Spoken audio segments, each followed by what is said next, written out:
papa-hair follicle test, wala naman siyang obligasyon na gawin yun, di ba? Oo, wala naman sa batas yun, di ba? Na magpa-hair follicle test siya. Pero ito naman yung other side of the coin. Ito yung other side of the coin.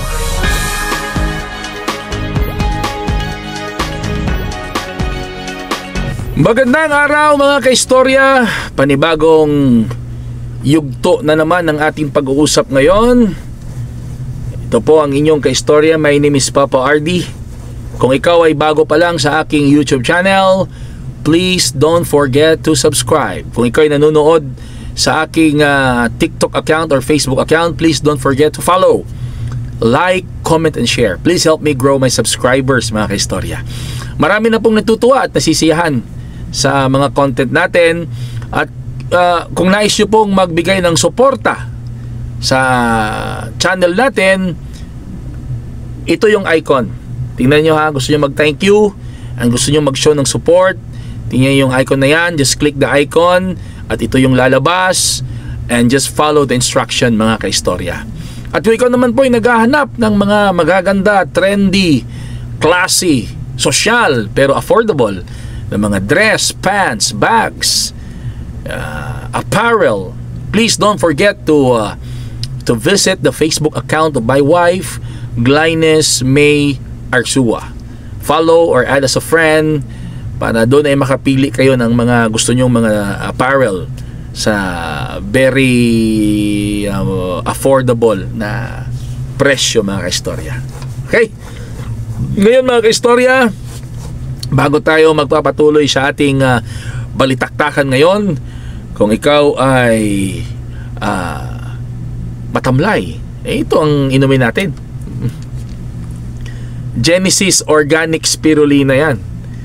Ang spirulina ng bayan. Kasi ito po ay isang organic food supplement, isang tanim, blue-green algae na itinanim sa fresh mineral water in a very low pollution. Marami itong mga nutritional contents na kailangan ng ating katawan para ang ating katawan ay mamamalaging masigla at malakas. Mabibili ito online, kaya pwede nyo itong i-order kahit ikaw ay nasa labas ng bansa. Pwede. Just look for online. Hanapin nyo lang sa online, okay? At mabibili nito sa mga Mercury Drug Stores and pharmacies nationwide. Genesis Organic Spirulina, ang dekalidad na spirulina ng bayan. Okay? So bago tayo magsimula sa ating balitaktakan, ay uminom muna tayo ng Genesis Organic Spirulina.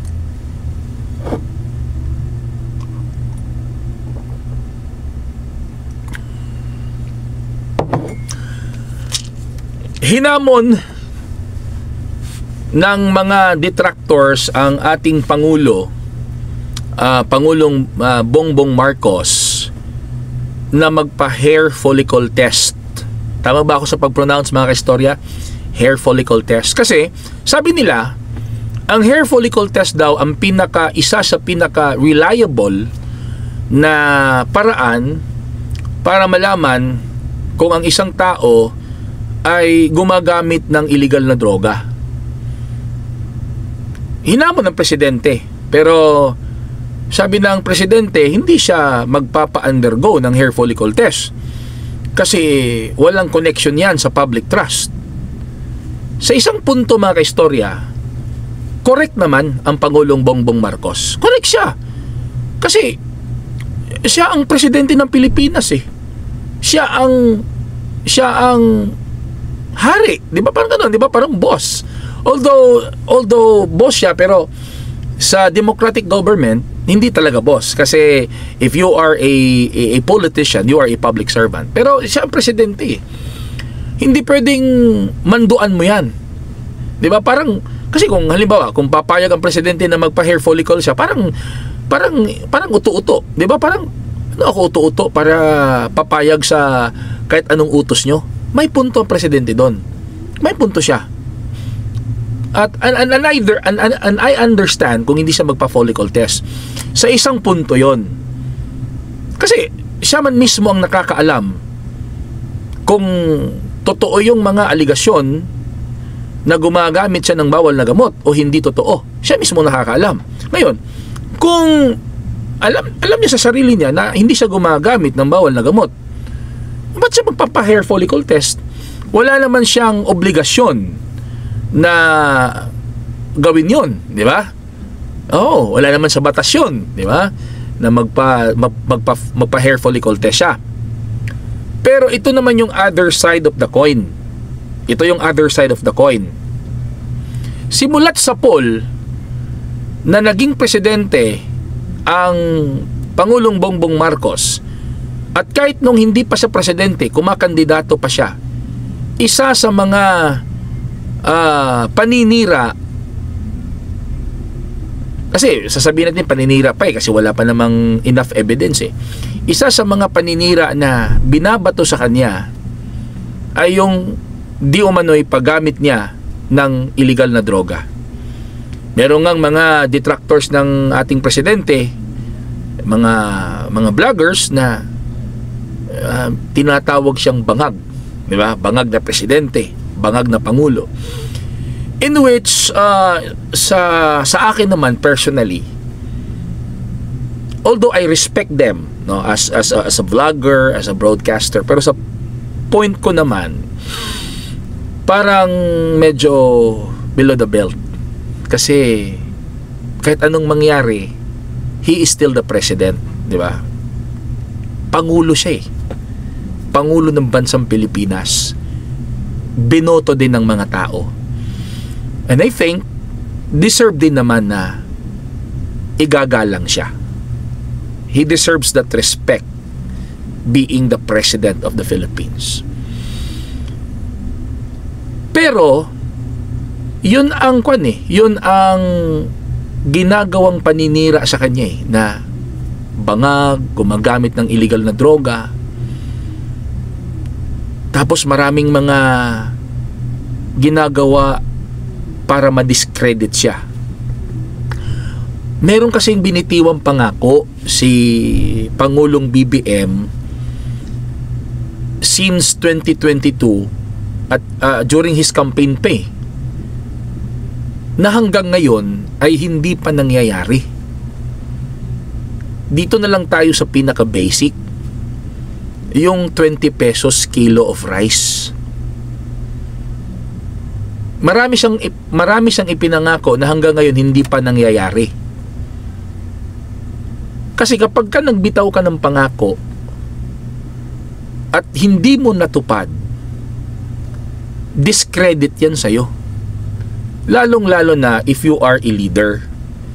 Kaya nga, mahirap magbitiw ng salita na hindi mo kayang gawin. Kasi magbubumirang yan sa'yo Diba? So, dito na lang tayo sa 20 kilos of rice. Hanggang ngayon, mga kaistorya, hindi pa nangyayari yan. Bagkos ang kabaligtaran ng nangyayari kasi tumataas ang presyo ng bigas, mga kaistorya. So, in some other way, mga kaistorya, parang bumababa yung trustworthiness o ng credibility ng Pangulo dahil sa binitawan niyang pangako na hanggang ngayon ay hindi pa natutupad. At nagiging advantage yun sa kabila. Diba? Nagiging advantage yun sa mga detractors niya. Tapos dinagdagan pa ngayon ng issue na paggamit niya di umano daw ng ipinagbabawal na gamot. At isa ngayon sa banat nila to prove their point na gumagamit daw ng illegal na droga ang ating presidente is kailangan niyang magpa-hair follicle test to prove na to prove na mali sila. Ngayon, itumanggi man ng ating presidente tumanggi man ang ating presidente na magpa-hair follicle test, so lalong nagbubunyi yung mga detractors. Oh, alam mo, di ba? Tingnan nyo. Di ba? Ayaw magpa-hair follicle test kasi totoo, di ba? So mas lalong masasadsad ngayon ang Pangulo.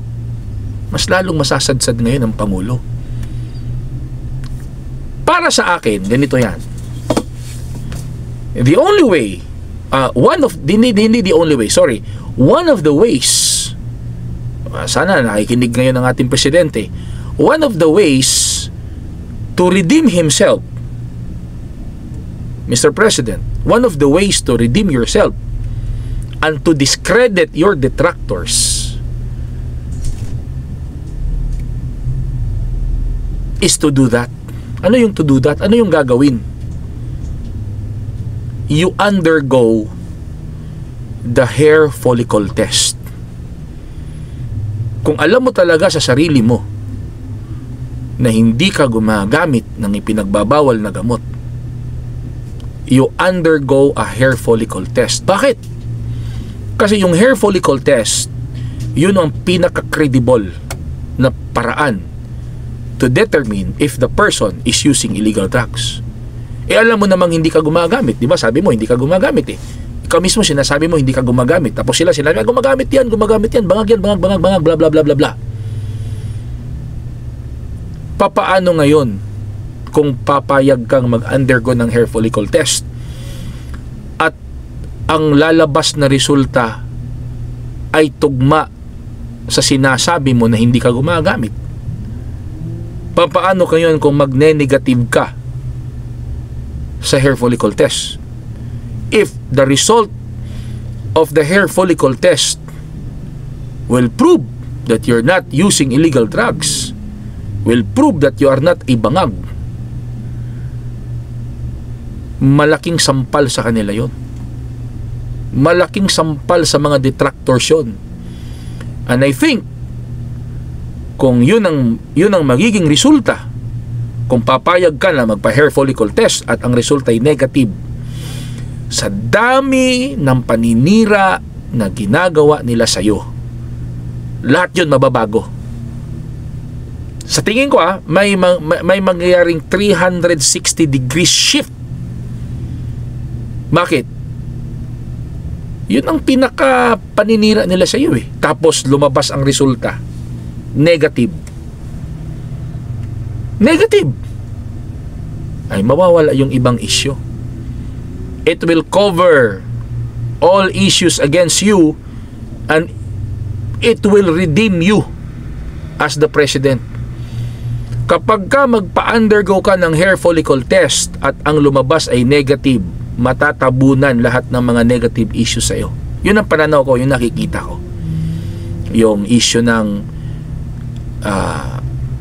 yung issue ng yung blank na budget na pinirmahan mo, yung issue na smuggling, at lahat ng mga masasamang issue, yung issue ng zero budget ng PhilHealth, lahat yon matatabunan if you will undergo hair follicle test at ang lalabas na resulta ay negative. Malaking sampal yon sa mga detractors mo. Tatahimik yung mga detractors, mawawalan sila ng credibility. Yun lang. If mapatunayan mo po, Mr. President, na you're not using illegal drugs through hair follicle test, erase lahat yan sila.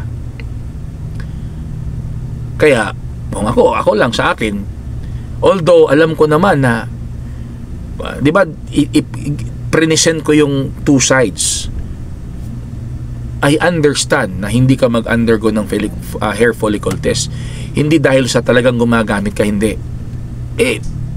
Magiging uto-uto ka kapag ka, di ba? Kung ginawa mo yun kasi hindi ka naman mandated talaga to undergo that Pero if you want to turn the table, di ba? Gusto mong baguhin yung lamesa, and in some other way you want to redeem yourself, undergo hair follicle test and show to the whole world that you are clean and you're not using illegal drugs. Points yan sa'yo. Points yan sa'yo. At sa tingin ko, kahit siguro magbabago, sa tingin ko magbabago ang pananaw ng mga tao sa'yo at sa partido mo. Ano masasabi niyo mga kaistorya? Please write your comments below. Please write your comments below mga kaistorya. At kung bago ka pa lang sa aking YouTube channel, please don't forget to subscribe my YouTube channel mga kaistorya. And please don't forget to follow on my Facebook account, Facebook page and TikTok account, Mag-Istoryata Infovlogs. Like, comment, and share mga istorya. Hanggang sa muli, maraming salamat po at magandang araw sa inyong lahat.